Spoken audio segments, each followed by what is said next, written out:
Welcome everyone to the Regina Queen Show. We are happy to have you all here with us. We're grateful to be here to empower humanity. Here with us, we have Freedom is a Must. Freedom is a Must is an organization that advocates for prisoners. Prisoner reform. He's a youth advocate and for prisoners, he advocates for prisoners who are wrongfully convicted. So thank you so much, Freedom is a Must, for being here with me on the Regina Queen Show. Thank you. You're welcome. And Freedom is a Must has done a lot for the prison system. As we all know, and that there is a lot of corruption that is taking place in the prison systems today and every day. So Freedom is a Must advocates to prevent humanity from going into the prisons and to fight for victims' rights in the prisons. Freedom is a Must had advocated for Robert Brooks. Robert Brooks was a prisoner in the state Marcy prison system. He was brutally beaten by the correctional officers and later murdered. So we're going to show you a few clips of Robert Brooks and the things that Freedom is a Must has done to advocate for Robert Brooks, which was a powerful, powerful event.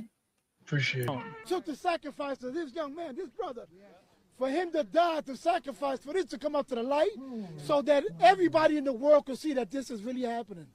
This is facts. It's there. Everybody's seen it. The rally, organized by the United Black Caucus, Freedom is a Must, and live and direct on the air, saw people come in from all over the state and the country, including the family of Robert Brooks.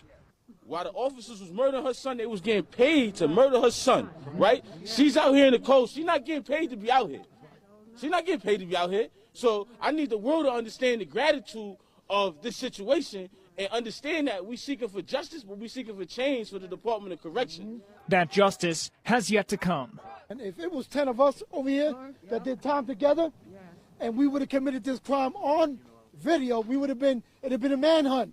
Sheriffs, Homeland Security, everybody would have been out there to get us. Why has it been 30 days and not one of these officers has been accountable and arrested for this crime?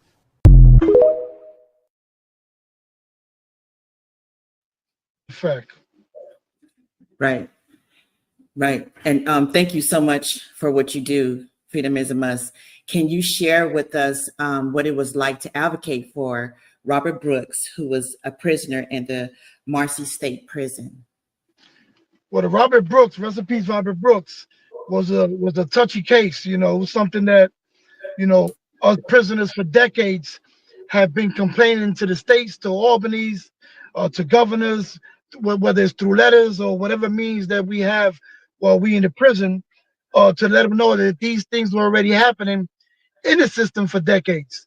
And, for this to happen and actually be, put out there through a video, and so the people can see that this really was happening, has been happening, it's a real touchy issue that, we have to go into prison to do our time for something that we already did that was wrong. And we try to go in there to amend for that crime, to be better, to learn skills, to learn vocation, to come back home, to become better people. And we can't, because when we go in there, we're facing things like this: police brutality, not getting fed by the police, and these things that these corruption officers under the Department of Corrections took an oath by law to protect our rights, to protect humans, and, to protect us and to help us to be better. So when we go home, we can be better people to our family and to ourselves.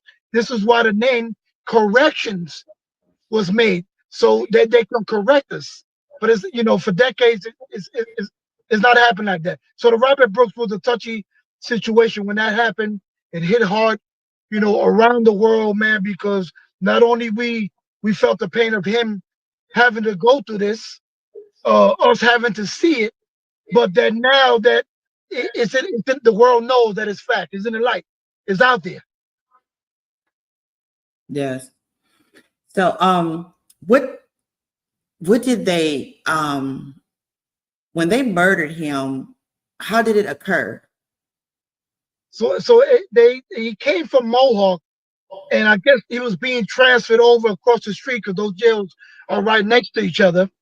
And what's being said throughout proof is that he was already beaten all the way from Mohawk all the way to Marcy, and that Marcy just continued the beatings and finally killed Robert Brooks. But he was murdered in no type of ways. He was kicked in the neck. Something was shoved down his mouth, down his throat. They were kicking his testicles. They did so much to this young man, that it's something that's insane that somebody can actually, have the time to sit there to do all this to this brother, man. This brother suffered through in all parts. They did him dirty when they did this to him. So, from the kicking of the testicles, punch in the head, the choke around the neck, it was a lot of things that they did to him. Brutally beaten. Yeah, they did him bad, For another human or other human beings to do this to a human, it's crazy. Like, it's foul. True. So Freedom is a Must. What brought you to advocate for prisoners? So I went into prison. In the process of going into prison, of course, everybody there, when you ask them about the case, they tell you that they're innocent. Everybody's innocent there, And down in my prison time, my thing, I was trying to beat my case. So I ended up in the law library. I ended up getting a job in the law library. And in the process of being in the law library, I seen a lot of brothers that were actually there every day, dedicated, fighting their cases. And their cases were wrongful convictions. They were wrongfully accused, wrongfully arrested, and then wrongfully convicted where they had to do a bit for a crime that they never committed.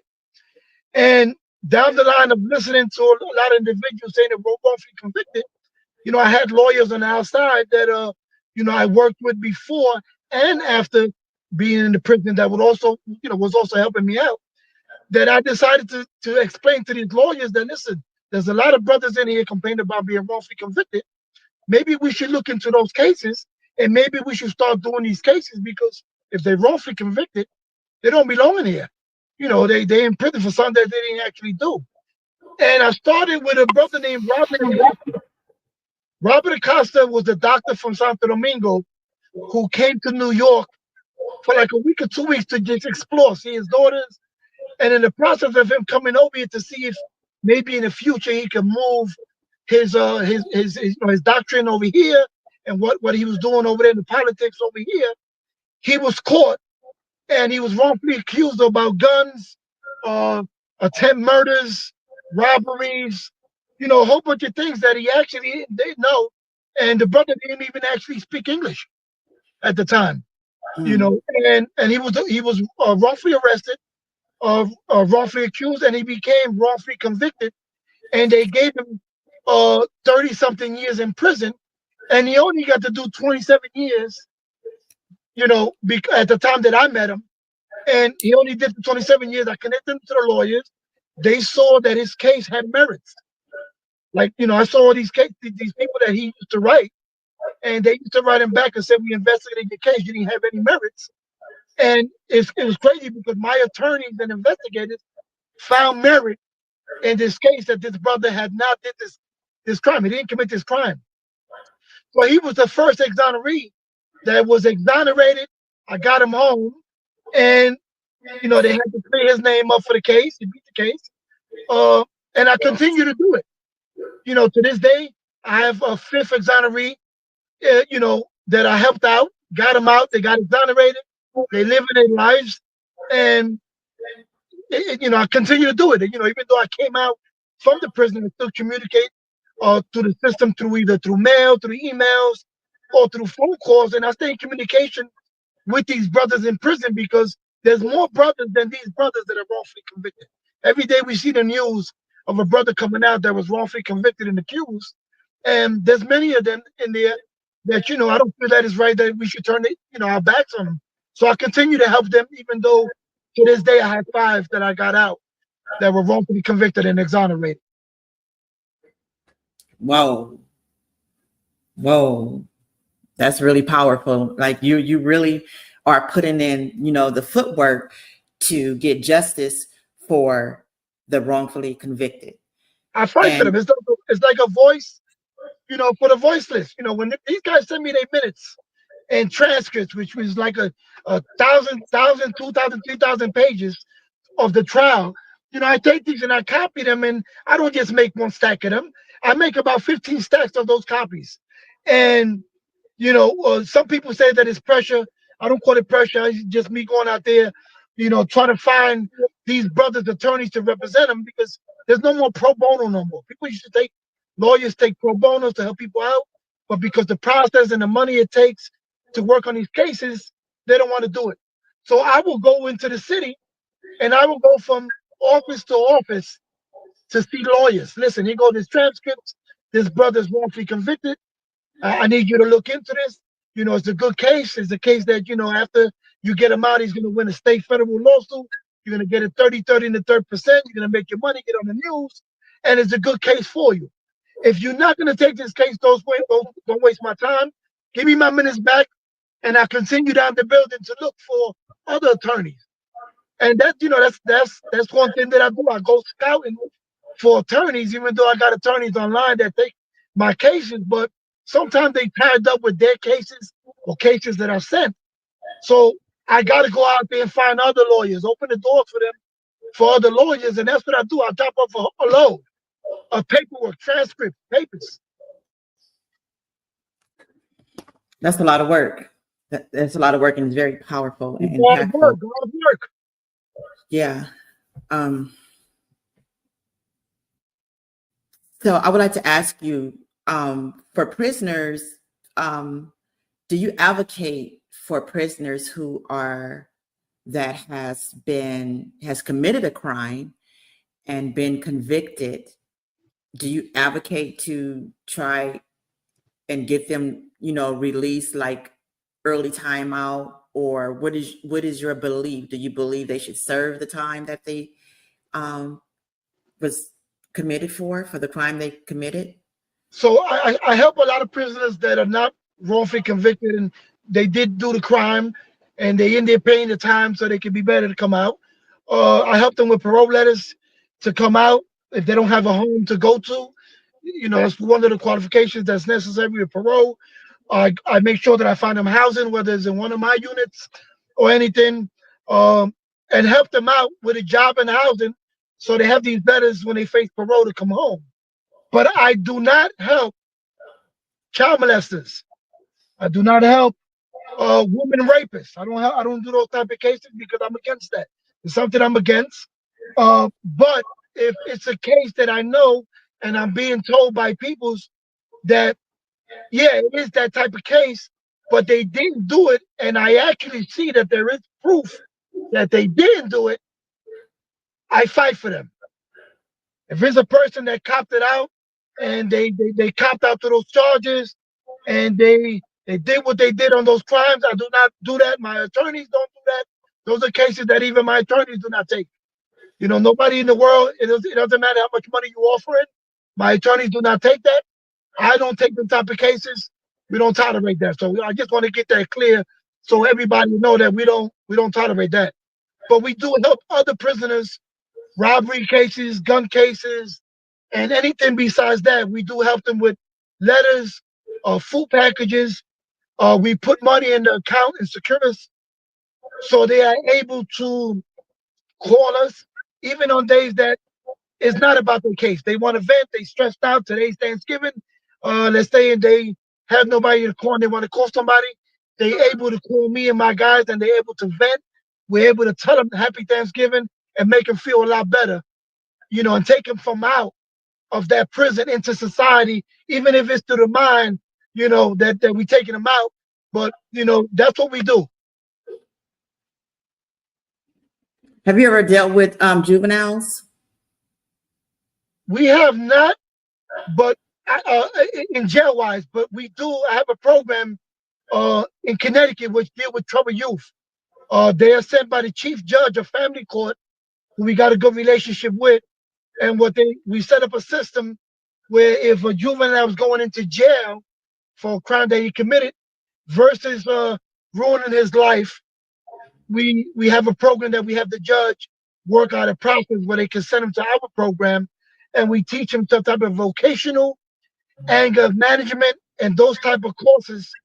And if he complete these courses, he is not sent to prison. Right. Okay. So, well, freedom is a must. I would like to say, like, thank you so much, for what you do for humanity. And I wholeheartedly believe that, every human being should be treated fair, under the justice system. And as myself, I've been dealing with the justice system once my son was murdered. And I feel that my family didn't get justice due to the fact that the murderer, he got 5 years with time served, some parole. And I feel that is injustice. And I know that people that goes into the prison should be treated fairly by the correctional officers. And, fair treatment is fair treatment. Yes. And so, that really, your organization had, it captivated me to where, us as parents that are losing our children just losing our children, someone murder our child, we get no justice. And then once the perpetrator is arrested and charged and convicted, they get a slap on the wrist. So we look at, why should freedom should be a must for them type of people that just go in and, right out and everything. So, but I can understand now. I have more transparency by you being here to share your story of what you do behind Freedom is a Must. And it's for the wrongfully convicted, police brutality, corruption.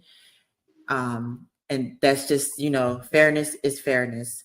Yeah. So I thank you like so much for what you have done. And during your time, because we really want to, before I go there, we really want to empower the youth to prevent the youth from going into prisons, the gang banging, the drug dealings, the, running around with guns, just getting involved with the wrong crowd. We want to prevent our youth from going into the prisons. Yes. Have you dealt with families that have been impacted by gun violence, gang violence for, the youth? What have you seen? I get a lot of messages from a lot of parents who are having trouble with their youths, and they ask me for questions of, what can they do to make it better, versus, getting them into prison or having to put them into prison and so forth. And, I give the best advice that I can, knowing my experience in prison. I mean, I really don't want to tell them, well, listen, send them away so he can learn a lesson, because, I wouldn't want to wish prison to my worst enemy. They got this saying that they say, if you do the crime, you got to do the time, for whatever it may be. But, I give them the best advice that I can of how they can avoid their kids, from going into prison, from changing their ways, being better. And what it is that, like back in the days, we used to have this YMCA and all this stuff where kids used to go after school to these programs, which we don't have no more. They have them, but they really fund it for the good kids. These programs shouldn't be for the good kids that are already good kids in school, and they bringing A's in their report cards. They should be open again like they used to be for after school for kids that really need it, such as basketball. They have basketball, they have swimming pools. They have these little programs that, keep them out of trouble and away from the streets, which they don't do no more. So being that they limited them programs and they closed them down, the kids have nothing to do. The industry is doing whatever they think that they can do. They bump into another juvenile that's either stealing, robbing, or doing what he's doing. He wants to become part of it. They want these new sneakers that cost $300 to $400 because that's the style. And the only way and means necessary to get it is stealing, is robbing. A robbery that can go bad, that God forbid, they can kill somebody and never make it home when they get caught. you know. So a lot of families do contact me. I give them the best advice. You know, a lot of them try to offer me money. It's not about the money. It's about my pain. You know what I went through and what I want to avoid them from going through because you know it hurt me to see kids to face what I faced with a lot of the brothers that came in my generation.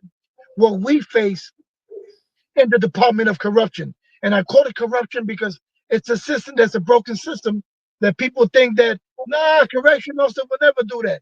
No, the president of the United States will never do that. People wake up America. You see it right now. It's happening. Look at the Robert Brooks. Look at the stuff that the government is doing right now, you know, with the SNAP, with all this stuff here that they, you know, they pumping us all around and doing what they want to do because they can do that. You know, so you know, my fight is that, you know, don't do this because you can do that and you have the power to do that. No, use that power and that you can to do what's right, to follow the law, follow policies, follow directives, and treat us how we should be treated. So, you know, I give them only the advice of my experience, which is true fact experience. I don't got to come here with a notebook and look at my notes to tell you about anything because everything is in my heart. Everything is in my mind of what I went through. It's true fact, real shit, you know? Yeah. You've been through it. Been through it. Yeah. You know, I've been there. What strengths, actually, what change have you seen in your community since you've been advocating for the prison reforms for prisoners? With a lot of the kids in my program, we have 40 kids in the program, and to tell you the truth, these kids line up outside. I gotta send you videos. These kids line up outside of the program. Program opens at 8 in the morning. These kids are actually on the weekend, 7:30. These kids are already online to participate in this program because see, it's a program that they like, that they want. You know, when you put these kids to watch a Terminator to Violence movie, and you sit them there, they either fall asleep, they don't want to see that. You know, they see the same thing. They want actual hands on these programs, on these vocationals. You know, you got to give them things that they like to do. And sure enough, I mean, we got these 40 kids. I mean, half of them now is gone because they completed their 6 months through the courts, and thank God they don't have to do time. Thank God, a few of the youth now, one he wants to get into boxing. I just seen him now, sent me a few videos about him boxing. Another one is continuing a career of art. He does art. He can draw you your face, whatever you give him, he can draw. You know, so they actually looking now and focusing from what they were looking from before, getting into trouble, doing the wrong thing, to now actually looking of a trade, of something that they got installed in them that they can do, that God has blessed them with. So we every day, you know, we helping even the kids that's not in the program, that we try to get into the program, or even kids we see in the streets that are, you know, I look and I see that they're doing the wrong thing. I give them a card. You know, I tell them, listen, look at my logo. Freedom is a must. I've been there, done that. It's not the place. You know, if you're thinking of doing this, you're thinking of doing that, choose the steps right. And, you know, I got kids that call me all the time for the streets to ask me, listen, you know, I'm stressed out and, you know, moms can't pay a bill and I want to go out there to do whatever I got to do to help moms because mom is a single parent. And this is what I'm thinking, Freedom. That's what they call me, Freedom. And I told them, listen, we're not going to go that route. What is it that they need? Give me the bill. And, you know, we get together. I go over there and you go in there and you give her for that bill. You know, whether she know where the bill is coming from, the money or not, but it's not stolen money. You know, it's money that was, you got it the right way. And that's what I'm going to teach them. And that's what has been working. That's powerful. That's the power of advocacy. You know, you're changing lives, saving lives. And sometimes, you know, we can put our all into, you know, different things and into humanity. You know, we can provide resources, we can reach out and help, but it is the individual who need to accept the help and resources. And as you know, most of these, our youth are coming from broken homes. I would say broken homes, and I would say wealthy homes. Yes. The streets doesn't discriminate. It doesn't care if you're rich or if you're poor. Does You not. know, people change the narrative to where, okay, it's coming from the minority, it's coming from the Black community. You know, this is where all the gangs and the drugs and all that stuff is coming from. Yeah. And it's crazy that you say that, Miss Regina, because see, I had to turn the tables where I'm at. You know, there's a lot of white people over here, and I had to turn the tables because every federal funded program that they get money from the, you know, these organizations from federal funds. And you're supposed to use it for what you're supposed to use them for. But everybody they're using it for is kids that are good kids that are going to school, kids that got A's in every report cards. You know, what about going to the kids that really need it and using those funds for these kids? So, you know, they kind of against me right now because, you know, I did make a complaint on that because it's true. You're getting federal funds and grants. It's not for the good kids. They don't need it. Where's these funds going to? And who are you funding? Because it's not the kids that need it. You know? Right. So when you say it's not the kids that need the funds, where do you feel the funds should go to? Like, it's got to go to the kids that, like you said, families that are having problems with their kids at home. You know, kids that are skipping school, kids that don't want to go to school and they still young, kids that want to go out there and sell drugs because they want to make this fast money. They want to go do all the wrong things. This is where the money should go, to establish different type of programs that the kids like. You know, bring them something that they like to do. If they like to do graffiti on the walls, okay, well, you're not going to do graffiti on the walls illegally no more. We got a program where now businesses want us to bring you legit to do their wall, to do a graffiti name on the wall, name of the business, to do a face on the wall. This is what we want our money to go to. This is what we want the federal grant money to go to, not to the good kids. The good kids are already good kids, and they're going to remain good kids. Right. To reshape their lives, to help reshape their lives, you know, transform their lives back to better, you know, to prevent them from going into the prisons and getting caught up in the system, because the justice system is really corrupted, like really corrupted. You know, like as you advocate for prisoners who are wrongfully convicted. So they get the wrongfully convicted, put them in a prison, try to give them slap years or life on them, and then take the perpetrator who actually really committed a crime and murdered someone senseless, a senseless murder. I don't care if whether it's over a candy bar, gang violence, or whatever, but when it's senseless and it doesn't make sense, and you just took upon yourself just to take somebody's life senselessly and get no time served, nothing, get no time at all. So the everybody system got their day. Everybody got their day. Yeah, everybody got that day, but the system is really, really corrupted. And I love what you're doing, because if you're wrongfully convicted, you deserve to be set free. You deserve justice. Could you imagine, Regina, that somebody's in jail and is really wrongfully convicted? Could you just imagine or put yourself in this place where I'm in prison, I didn't do the crime, nobody believes me, I got nobody to fight with me, and then in the process of being in there, you have to fight to protect your sneakers, protect your property. You got to be abused by the police. You got to get beat up by the police. You got to go through all this when you didn't even belong there from the start. You didn't commit the crime. Right. You know, so you come out of there mentally messed up, like, you know, not only thinking of what type of system do we have that didn't do an improper investigation, that, you know, look, they let me here, so they obviously didn't do a proper investigation. I'm in jail when I got to go through all this stuff in here. It's crazy. Right. Right. Thank you so much. Freedom is a must. And yeah, I really do appreciate what you do.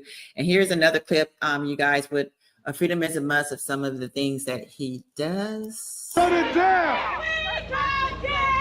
Shut it down!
This is deep, man. You know, that unity alone, if we can do that there and we got a few thousand people there, you know, can you imagine if we did what Farrakhan or those other Martin Luther King, our forefather that did these million-man marches into the White House, into here. If we can do that, you know.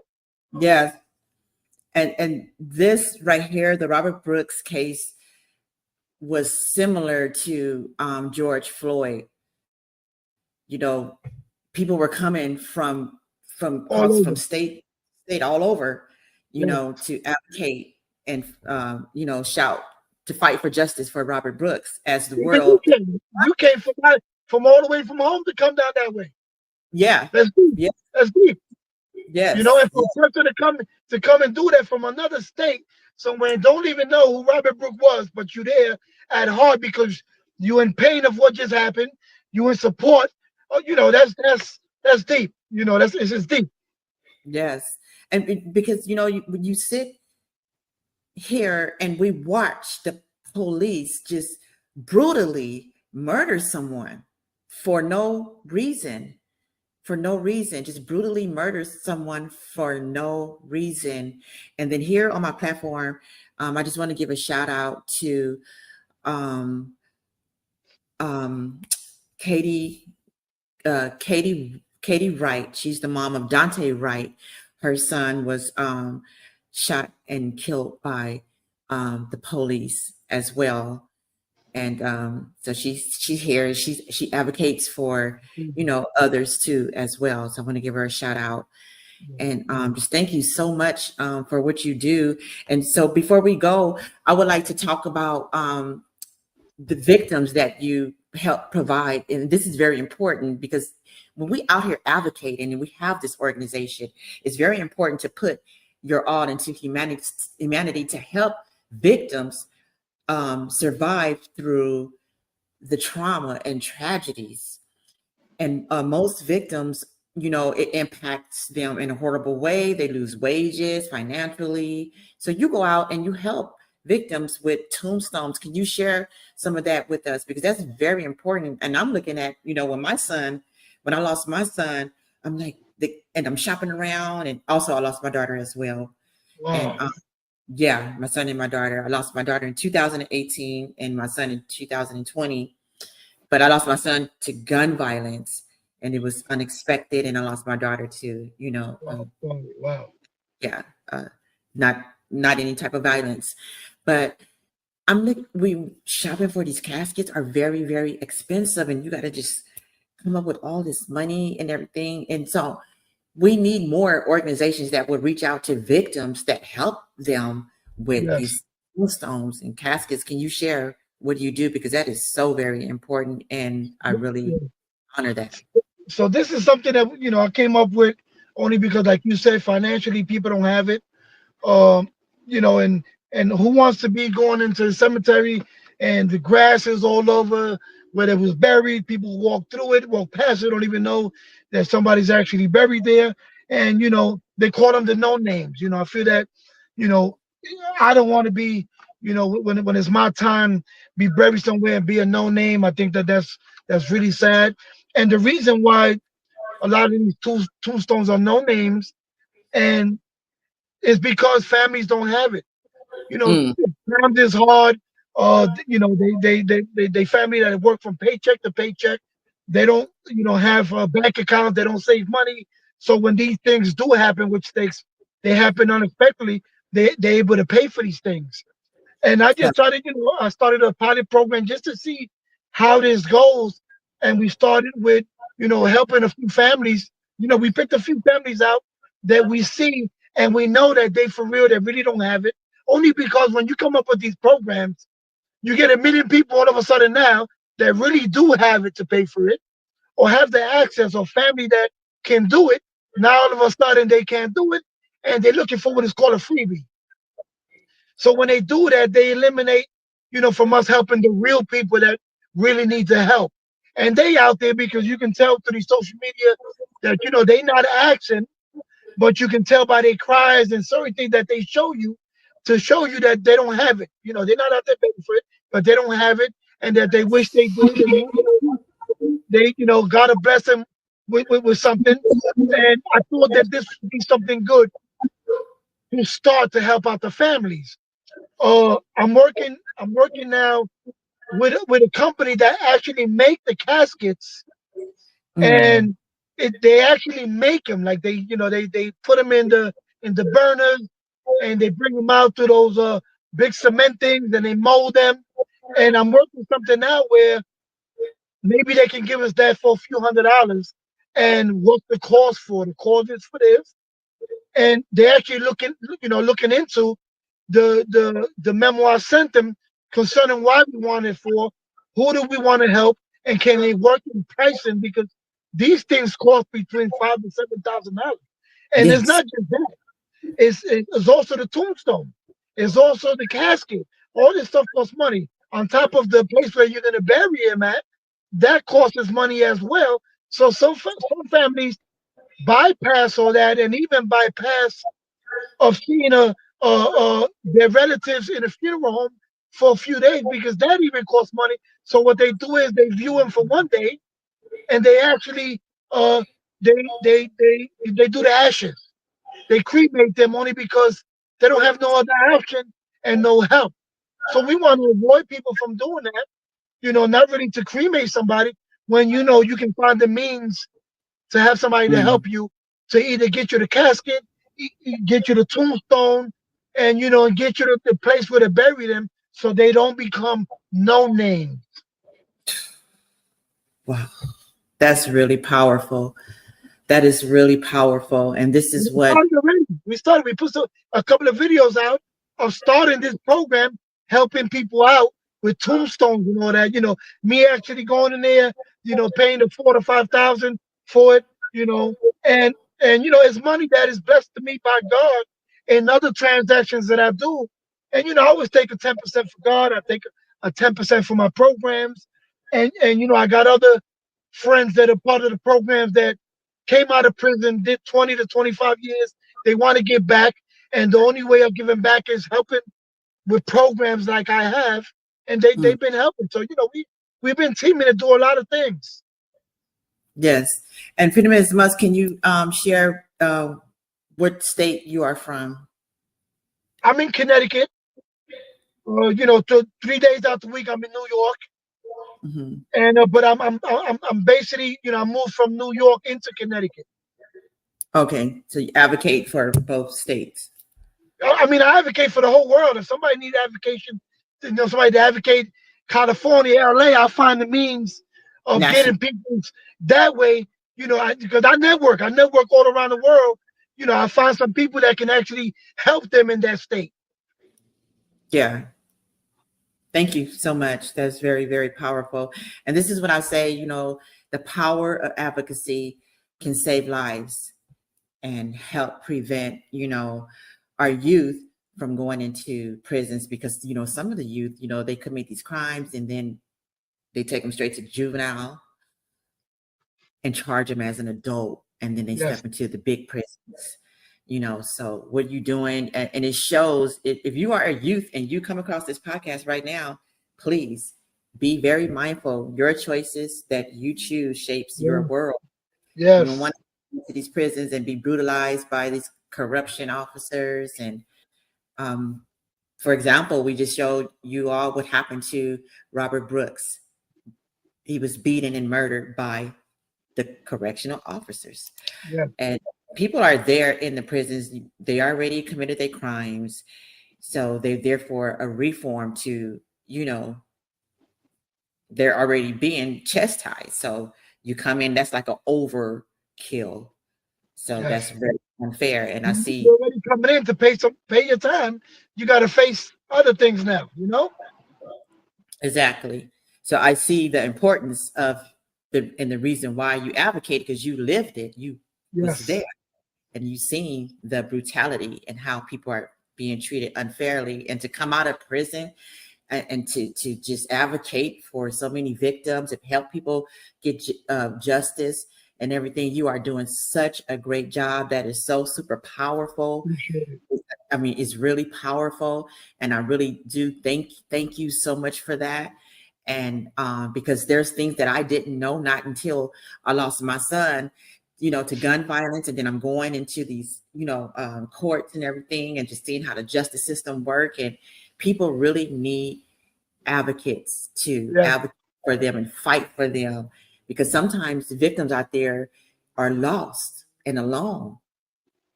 Some give up hope, some commit suicide, because they feel so alone. But, the power of your organization, I really do honor what you do. You're trying to do God's work, and trying to get back, for those things that I did in my past. And, we just trying to get back. Like I said, there's a team of us, and we trying to give back the best that we could until it's our time to go. But, at least we left in terms that we helped and did the best that we could. Exactly. Thank you so much for that. And so before we go, I would like to, just a little bit, networking, just in case if anybody need your services, where could they find your link to help get, resources or anything? Yeah. So I'm on social media. I'm on TikTok, live and direct on the air. I'm also on Instagram, live and direct on the air. I got a channel on the YouTube, live and direct on the air. But my email is liveanddirectontheair@gmail.com. They can reach me at any, inbox me through any of the social media, through the email. I answer every message that I get. Your messages don't go unheard. I answer every, message that I get through there. So again, it's live and direct on the air @gmail.com is the email. TikTok, which I'm mostly on, for some reason I love the TikTok, is live and direct on the air. But I'm also on YouTube and Instagram @live and direct on the air as well. Yes. Can you give us, if you had a message for the youth, what would it be? Well, I got a lot of message for the youth. Freedom is a must. Stay positive. Do everything opposite from positive. If it's something that it can cause you your life, you can go to jail, or it can cause you problems. Avoid those lines of work, man. There's a lot of things and a lot of money to be made doing it the right way. You can accomplish more in goals and your dreams doing it the right way versus doing it the wrong way. Like I always said, my mother used to always say that, if you was out there slinging and you bought this house, that when it's time to come get it, they're going to take it away from you, because it wasn't something you did by God's work. You didn't earn that. You didn't work hard for that. But, when you do positive things and you buy this house, you buy this business, and you do it through money that came in through the right way, it's yours forever. You can never lose that. That's powerful. Thank you so much. I really do appreciate that. And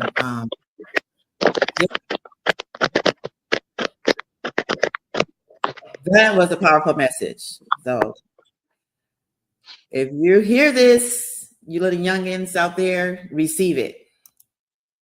And that's one of my guys. That's his podcast. Listen Up Youngins is called. Oh, really? Yeah, Listen Up Youngins is a podcast that he does, and he talks to the kids. He tells them straight up what it is, and if they do this, this is what's gonna happen. Amongst other, advocates like Luca Dupree up in Utica doing big things for the youth. A lot of us out here is trying to just better the kids, man, because that's the future, and we need to focus on them.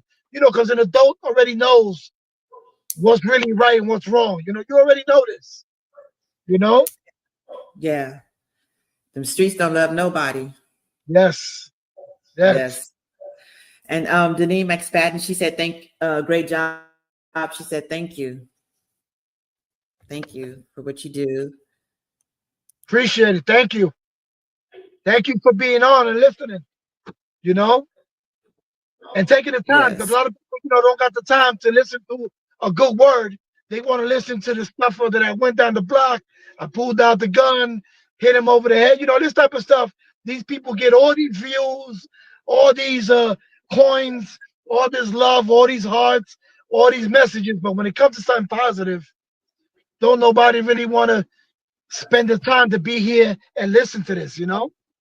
Exactly. Exactly. And oh, so freedom is a must. We got a question right here from Vernon Davis. He said, what do you think about the Camilo Anthony case? Camilo Anthony case? Where's the case from? Yeah, so I don't know if he's still here. If you're still here, please let us know what the case is from so Freedom is a Must can answer your question. Camilo, yeah, Camilo. I don't know. Camilo. And he's, yeah, I don't know. Can you see it right there? It's on the screen. I see it, but I see it real small, only because it's on the phone. Yeah. You know, I'm 53, so I'm kind of blind myself. Yeah. Camilo, the Camillo Anthony case. I don't Camilo Anthony. No, I have not. Yeah. Yeah. If it's something that, you know, pertain to what I do and I can help, inbox me, please. Right. Okay. And he said, brother, I would like to get in contact with you. I am in California and I have been out of prison 25 years. And I want to know, is there any way that I can get my amendment rights to legally carry a weapon? Of course, that's another thing. A lot of people, there's case law now coming out whereas, yes, you were able to get your rights back restored and you were able to carry and stuff like that. Yeah, inbox me. I got the right person in my team that can lead you to the paperwork you need done or anything that you need done with that. I got the right guy for you for that. Inbox me on TikTok, live and direct on the air, or on my email, live and direct on the air @gmail.com. Thank you so much for that. He's helping people with pardons and stuff like that, and people to restore their rights back. So I got, I got the brother Anthony. His name is Anthony too, doing this stuff for the brothers. Thank you so much for that. And then thank you so much, Dean and Deneen McSpadden. She said we really need more people like you. And Amen. Yes, amen. Yes, we do. Thank you so much. Freedom is a Must. You have been a very you've been an inspiration for many, for victims. And I really do appreciate that. Thank you. Because we do need more people like you out here advocating, like hands-on, to help victims from the heart, not because, we get some people, they just want to do things, just to be out there, like to. Like I told you, we don't do no federal grants, federal programs.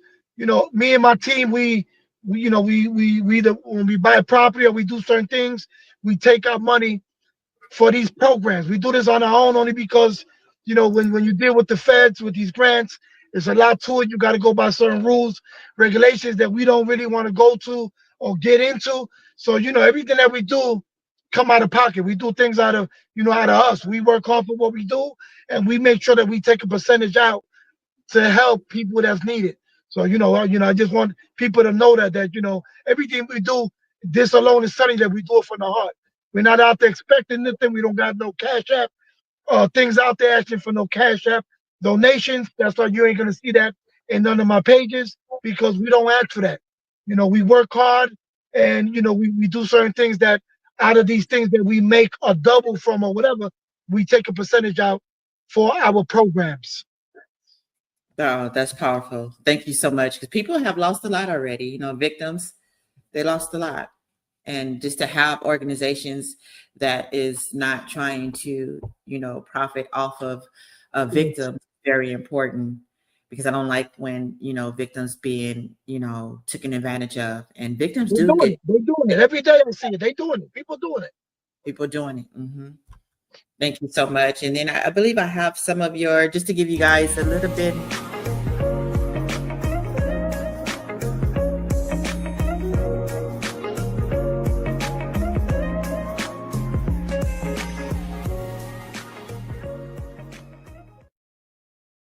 brand. Freedom is a must.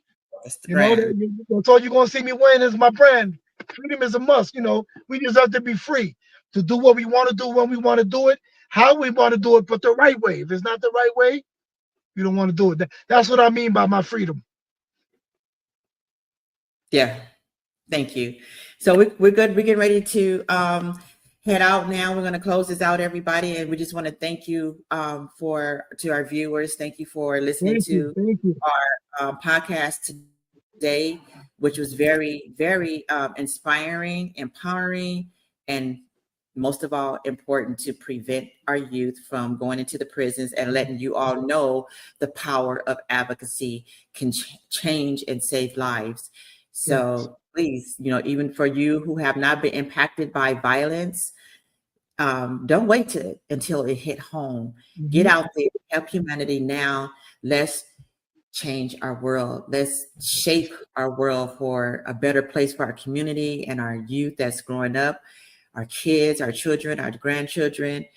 We want our foundation to know that we are here to support and to protect your foundation. Thank you so much, Freedom is a Must, for being here on Regina Queen. Anytime. Yes. And I will be seeing you soon. And you have a beautiful, beautiful, blessed day. You as well. Before you go, real quick, anybody in Connecticut, I'm giving toys out for Christmas this year again. Inbox me, let me know about the kids. It's from toddler all the way to like 12 years old. We're gonna be giving out toys like we do every year. Inbox me so I know you out here and I know that you want toys. That way I can, another helping hand for people that don't got it, for these Christmas spirits, So I appreciate you guys. Thank you, Miss Regina.